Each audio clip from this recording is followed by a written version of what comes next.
ಚರ್ಚೆ ಮಾಡಬೇಕು. ಅದು ಈ ಕಡೆ ಆ ಕಡೆ ಮಾಡಬೇಕು. ನಮ್ಮ ಒಂದು ಈ ಕಡೆ ಮಾಡೋದು ಇವತ್ತೇನದ 5% ಸೀಡ್ಸ್ ಗಳನ್ನ ಇವತ್ತು ಮಾರಾಟ ಮಾಡ್ಲಕತ್ತಾರ ಅಂತದ ಕಡಿವಾಣ ಹಾಕದ ಕಲ್ಲರಿ. ಇವತ್ತು ಅರ್ಬಿಸೈಡ್ ಇವತ್ತ ಮಣ್ಣಿಗೆ ಸ್ಪ್ರೇ ಮಾಡಿ ಸಂಪೂರ್ಣವಾಗಿ ಇವತ್ತ ಮಣ್ಣಿನ ಎಲ್ಲ ಸಂಪೂರ್ಣ ಸೂಕ್ಷ್ಮ ಜೀವಾಣುಗಳು ಇವತ್ತು ಸತ್ತು ಹೋಗ್ಲಕತ್ತಾವ. ಇದ್ರ ಬಗ್ಗೆ ಅವೇರ್ನೆಸ್ ಇಲ್ಲ. ಮಣ್ಣ ನಮ್ಮದು ಉಳಿದಪ್ಪ ಅಂತಂದ್ರೆ ಮುಂದೆ ಏನು ಬಿತ್ತರು. ಇದ್ರ ಬಗ್ಗೆ ರೈತರಿಗೆ ಮನವರಿಕೆ ಮಾಡ್ರಿ, ಹಳ್ಳಿಗಳಲ್ಲಿ ಕಾರ್ಯಕ್ರಮ ಮಾಡ್ರಿ. ಏನ್ ಈ ಭಾಗದಲ್ಲಿ ಬೆಳತಕ್ಕಂಥ ತೊಗರಿ, ಹೆಸರು, ಉದ್ದು, ಹತ್ತಿ ಇನ್ನಿತರ ಹಲವಾರು ಬೆಳೆಗಳು ಇವತ್ತು ಬೆಳೀತಾರೆ. FID ಮೂಲಕ ನೀವು ಗೊಬ್ಬರ ಕೊಡಂಗಿತ್ತಂದ್ರ ಒಕ್ಕಲ್ತನ ನೀವೇ ಮಾಡ್ರಿ. ಎತ್ತುಗಳ ತಂದು ನಿಮ್ಮ ಇಲಾಖೆ ಕಟ್ಟಿ ಹೊತ್ತು ನೀವೇ ಕಾಯ್ರಿ. ನೀವೇ ಅವಕಾಶ ಸಹಕಾರ ಮಾಡ್ರಲ್ಲ, ನಮ್ಮದೇನಾದ್ರು ಕೆಲಸ. ಇವತ್ತು ದನ ಕರುಗಳು ಇವತ್ತು ತಗೊಂಡು ಯಾಕೆ ಒಂದು ತಹಶೀಲ್ದಾರ್ ಕಚೇರಿ ಬಂದರಪ್ಪ ಅಂತಂದ್ರ ಮುಂದಿನ ದಿನಮಾನದ ಗೊಬ್ಬರ ಸಿಗ್ತದೋ ಸಿಗೋದು ಅಂತಕ್ಕಂಥ ಆತಂಕದಲ್ಲಿರುವ ರೈತರು. ಇದ್ರ ಬಗ್ಗೆ ಕೇಂದ್ರ ಸಚಿವರಾಗಿರ್ತಕ್ಕಂಥ ಶಿವರಾಜ್ ಚೌಹಾಣ್ ಸಿಂಗ್ ಅಲ್ರಿ, ಶಿವರಾಜ್ ಸಿಂಗ್ ಚೌಹಾಣ್ ಅವರು ಆತ ಅಲ್ಲಿ ಡೆಲ್ಲಿದಾಗ ಕುಂತು ಮಜಾ ಮಾಡಕತ್ತಾನ. ಕರ್ನಾಟಕದ ಬಗ್ಗೆ ಅವ್ರಿಗೆ ಏನು ಗೊತ್ತದ? ಇಲ್ಲಿರುವಂತ ಮುಂಗಾರು ಬಿತ್ತನೆ ಯಾವಾಗ ಆರಂಭ ಆಗ್ತದೆ ಅಂತ ಅವನಿಗೆ ಗೊತ್ತಿಲ್ಲ. ಚಲುವರಾಯ ಸ್ವಾಮಿ, ಆ ಚಲುವರಾಯ ಸ್ವಾಮಿ ಅಂತ ಬುದ್ಧಿನೇ ಇಲ್ಲ. ಒಂದು ದಿನವೂ ಕೂಡ ಇವತ್ತು ರೈತರ ಬಗ್ಗೆ ಮಾತಾಡ್ತಲ್ಲ. ಹಲವಾರು ಮಿಕ್ಸರ್ ಪ್ಲಾಂಟ್ಗಳು ಇವತ್ತು ಪರ್ಮಿಷನ್ ಕೊಟ್ರಿ. ಗುಲ್ಬರ್ಗದೊಳಗೆ 7 ಮಿಕ್ಸರ್ ಪ್ಲಾಂಟ್ ಅದಾವ. DAP ಗೊಬ್ಬರ, ಯೂರಿಯಾ ಗೊಬ್ಬರ ಇಲ್ಲಿ ಹೊಂಟಪ್ಪ ಅಂತಂದ್ರೆ ಮಿಕ್ಸರ್ ಪ್ಲಾಂಟ್ಗಳಿಗೆ ಹೊಂಟದ. ಅವರಿಗೆ ಆರೋಗ್ಯ ಸೇವೆ ಮಾಡೋರು ಯಾರು? ನಿಮ್ಮ ಕಮಿಷನರ್ ಅವರಿಗೆ ಹೇಳ್ರಿ, YS ಪಾಟೀಲ್. ರೈತರಿಗೆ ಬೇಕಾಗಿರುವಂತ ಯಾವುದೇ ಗೊಬ್ಬರ ಕೇಳಿದಾಗ ಯಾವುದೇ ಷರತ್ತುಗಳಿಲ್ಲದೆ, ಯಾವುದೇ FID ಇಲ್ಲದೆ ರೈತ ಎಷ್ಟು ಕೇಳ್ತಾನೆ ಅವನಿಗೆ ಗೊಬ್ಬರ ಕೊಡಂತ ಕೆಲಸ ಮಾಡಿ. ಇಲ್ಲಪ್ಪ ಅಂತಂದ್ರ ಬಹಳ ಗಂಭೀರವಾದಂತ ದಿನಗಳು ಬರ್ತಾವ. ದೊಡ್ಡ ಸಂಖ್ಯೆಯಲ್ಲಿ ರೈತರು ಸೇರ್ಬೇಕಾಗ್ತದ. ಜೇವರಿಗೆಯಲ್ಲಿ ರೈತರಿಗೆ ಇವತ್ತು ಅಗಲ ದೋಡಿ ಮಾಡಕತ್ತಾರ. ರೈತರಿಗೆ ಬೇಕಾಗಿರುವಂತ ಎಲ್ಲ ರಸಗೊಬ್ಬರ ಇವತ್ತಿನ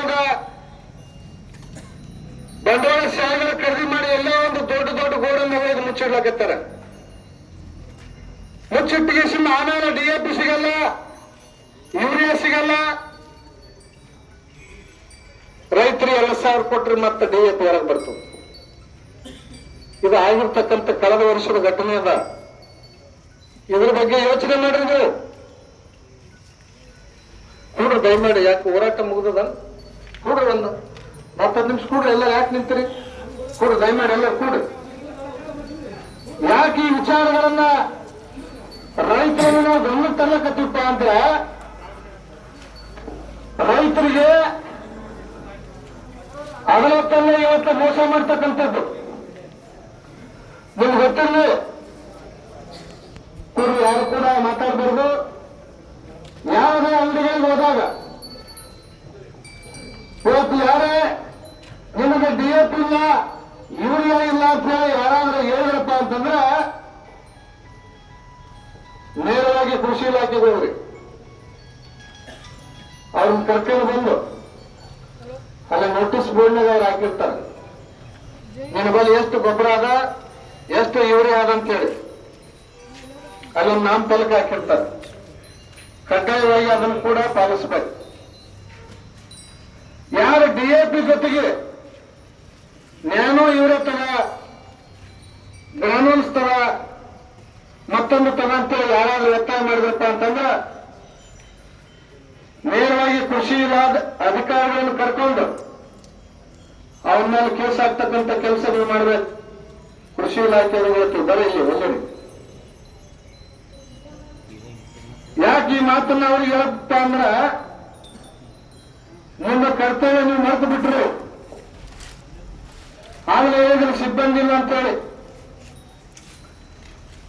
ಸಿಬ್ಬಂದಿ ಇಲ್ಲ ಅಂತಂದ್ರೆ ನಮ್ಮ ಮರಳಗಡೆ ಚಾನ್ಸ್ ಕೊಡು. 3 ದಿನ ಅದು ಕೆಲಸ ಮಾಡ್ಬೇಕು. ಎಷ್ಟು 3 ದಿನ ತನ ಯಾವುದೇ ಅದಕ್ಕೆ ಕ್ರಿಮಿನಾಶಕ ಹೊಡೆಯದ ರೀತಿ. ಅವಾಗ ಬೀಜಕ್ಕೆ ಬೀಟಿ ಅಂತಾರೆ. 3 ದಿನ ಆಗಿರಲ್ಲ 5 ಸಲ ಎಣ್ಣೆ ಹೊಡಿಸ್ಕೊಂತು.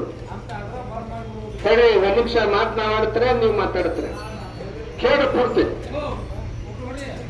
ಎಲ್ಲಿ ಇಂಥ ವಿಚಾರಗಳು ಕಂಡು ಬಂದಲ್ಲಿ ನೀವು ಇಲಾಖೆಗಳು ಇಲ್ಲಿ ತನಕ ಯಾವುದೇ ಪ್ರಮಾಣ ಕೈಗೊಂಡಿಲ್ಲ. ಇವತ್ತು ಬೇರೆ ಬೇರೆ ಆಂಧ್ರ ಮತ್ತು ತೆಲಂಗಾಣಕ್ಕೆ ಇವತ್ತೇನಾದ ರೈತರು ಬೀಜ ತರಂತ ಪರಿಸ್ಥಿತಿ ಇವತ್ತು ಆಗ್ಲಿಕ್ಕತ್ತದೆ. ತಾವು ಕಂಪನಿಗಳ ಜೊತೆ ಮೊದಲ ತಮ್ಮ ದೋಸ್ತಿ ಕೊಡಿ. ಅಲ್ಲಿ ಮಾರಾಟ ಮಾಡ್ತಕ್ಕಂಥ ಅಂಗಡಿ ಮಾಲೀಕರ ದೋಸ್ತಿ ಬಿಡ್ರಿ. ರೈತರ ಜೊತೆ, ರೈತರ ಪರವಾಗಿ ಕೆಲಸ ಮಾಡ್ತಕ್ಕಂಥ ಹೋರಾಟಗಾರರ ಜೊತೆಗೆ ತಾವೇನಾದ್ರು ಏನಲ್ಲಿ ರೈತರಿಗೆ ಬೇಕಾಗಿರ್ತಕ್ಕಂಥ ಎಲ್ಲ ಕೃಷಿ ಉಪಕರಣಗಳನ್ನು ಪೂರೈಸತಕ್ಕಂಥ ಕೆಲಸಕ್ಕೆ ತಾವು ಮುಂದಾಗಲಿ. ಸ್ಥಳೀಯವಾಗಿ ಏನಿವತ್ತು ಮುಂಗಾರು ಹಂಗಾಮಿ ಚಾಲುವಾಗಿದೆ, ಆ ರೈತರಿಗೆ ಬೇಕಾಗಿರ್ತಕ್ಕಂಥ ಉತ್ತಮ ಗುಣಮಟ್ಟದ ಬೀಜ ಇವತ್ತು ಬೀಜ ಸಿಗಲ್ಲ. ಇವತ್ತು ಎಷ್ಟೋ ಜನ ತಮ್ಮ ಬೆಳೆಯನ್ನು ನುಕ್ಸಾನ ಮಾಡ್ಕೊಂಡು ಇವತ್ತು ಸಾಲಕ್ಕ ಸಿಲುಕೊಂಡು ಇವತ್ತು ರೈತರ ಆತ್ಮಹತ್ಯೆ ಆಗೋದು. ಇವತ್ತು ಗೊಬ್ಬರ ಮಾರಾಟ ಮಾಡ್ರಪ್ಪ ಅಂತೇಳಿ ನೀವು ಕೃಷಿ ಇಲಾಖೆಯಿಂದ ಲೈಸೆನ್ಸ್ ಕೊಟ್ರೆ ಒಂದು DAP ಜೊತೆ ಒಂದು ಯೂರಿಯಾ ಜೊತೆಗೆ ನ್ಯಾನೋ ಇವರೇ ಅದು ಗ್ರಾನುಲ್ಸ್ ಕೊಡ್ತಾರೆ. ತುಂಬಿರು ಕೂಡ ತುಂಬಿರು ಕೊಡದ್ದಲ್ಲಿ ಯಾರಪ್ಪ ಕೊಡ್ತಾನೆ ರೊಕ್ಕ? ಕೃಷಿ ಇಲಾಖೆ ಅಧಿಕಾರಿಗಳ ಅಪ್ಪದವ್ರು ಕೊಡ್ತಾರೆ, ಅಥವಾ ಯಾರು ಗೊಬ್ಬರ ಅಂಗಡಿ ಮಾಲಕ ತಂದು ಕೊಡ್ತಾನೆ ರೊಕ್ಕ. ನಮ್ಮ ರೈತ ಕಡೆಯಿಂದ ಅಗಲದವರೆ ಮಾಡ್ತಕ್ಕಂಥದ್ದು ಇದ್ರ ಬಗ್ಗೆ ಕಡಿಮೆ ಹಾಕ್ರಿ. ಇವತ್ತ 70% ಇವತ್ತ ಕೃಷಿಯಲ್ಲಿ ಇರ್ತಕ್ಕಂಥ ಕೃಷಿಯನ್ನ ಉಳಿಸ್ತಕ್ಕಂಥ ಕೆಲಸ ಮಾಡಬೇಕಾಗಿದೆ. ಯಾರೋ ಒಬ್ಬ ಗೊಬ್ಬರದ ಅಂಗಡಿ ಮಾಲಕ ಹೇಳಂತೇಳಿ ಅಂತವ್ರ ಪರವಾಗಿ ಕೆಲಸ ಮಾಡೋದನ್ನ ಮೊದಲು ಇಲಾಖೆಗಳು ಬಿಡಬೇಕು. ಇವತ್ತು ಗ್ರಾನುಲ್ಸ್ ಮಾರಾಟ ಮಾಡಿದ್ರೆ ಅವ್ರ ಮೇಲೆ ಕ್ರಿಮಿನಲ್ ಕೇಸ್ ಮಾಡ್ರಿ. ಯಾರು ಒತ್ತಾಯದಿಂದ ಇವತ್ತ ಯಾರು ರೈತರು DAP ಕೇಳಿದ್ರೆ ಅವ್ರಿಗೆ DAPನೇ ಕೊಡ್ಬೇಕು. DAP ಜೊತೆಗೆ ಮಾತ್ರ ನೀವು ಬೇರೆದನ್ನು ಮಾರಾಟ ಮಾಡ್ಲಕ್ಕ ಅದಕ್ಕೆ ಅವಕಾಶ ಕೊಟ್ಟಾರೆ ಯಾರು? ರೈತರಿಗೆ ಕೃತಕ ಅಭಾವ ಸೃಷ್ಟಿ ಮಾಡಿ ರೈತರಿಗೆ ಗೊಬ್ಬರ ಯೂರಿಯಾ ಬೇಕಪ್ಪ ಅಂತಂದ್ರೆ ಅದ್ರ ಜೊತೆಗೆ ಮತ್ತೊಂದು ಯಾವುದೋ ಒಂದು ಲಿಂಕ್ ಮಾಡ್ತಾರೆ. ಮಿಕ್ಸರ್ ಕಂಪನಿ ಗೊಬ್ಬರ 17 20 ಮತ್ತದ ಇನ್ನೊಂದು ಬರ್ತದಲ್ಲ ಯಾವ್ದದು ಅಲ್ಲಲ್ಲ, ಬೇರೆ ಒಂದು ಯಾವ್ದ ಮಿಕ್ಸರ್ ಬರ್ತದಲ್ಲ ಅಲ್ಲ, ನ್ಯಾನೋ ಯೂರಿಯಾ ಆಯ್ತು, ಮತ್ತೊಂದಾಯ್ತು, ಇನ್ನೊಂದು ಯಾವ್ದೋ ಒಂದು ಚೀಲ ಬರ್ತದೆ, ಸೆಟ್ರೇಟ್ ಬರ್ತದೆ. ನಾವು ಸೆಟ್ರೇಟ್ ನಮ್ಗೆ ಬೇಕಾದ್ರೆ ನಾವು ಹಾಕ್ತೀವಿ. ಗ್ರಾನುಲ್ಸ್ ಬೇಕಂದ್ರೆ ನಾವು ಯಾವಾಗ ಕೊಡ್ಬೇಕು? ಗ್ರೋತ್ ಯಾವಾಗ ಕೊಡ್ಬೇಕು ಸರ್? ನಾವು ಗ್ರೋತ್ ನ್ಯೂಸ್ ಯಾವಾಗ ನಾವು ಗೊಬ್ಬರ ಹಾಕ್ತೀವಿ, ಯಾವಾಗ ಬೆಳೆ. ಇವತ್ತು ನಾಳೆ ಅವರಲ್ಲಿ ಸಮಸ್ಯೆ ಆದ್ರೆ ನೀವು ಹೋಗ್ಬೇಕಲ್ಲ. ಇವತ್ತು ನೋಡ್ರಿ, ಅವರು ಜಮೀನುಗಳನ್ನು ಕಳ್ಕೊಂಡು ಇವತ್ತೇನಾದ್ರೆ ಈ ಭಾಗದಲ್ಲಿ 5-6 ಜಿಲ್ಲೆಗಳು ಇವತ್ತು ನೀರು ಕೊಡುವಂತ ಗುಣ ಬಿಜಾಪುರ ಜಿಲ್ಲೆಯವರಿಗದ.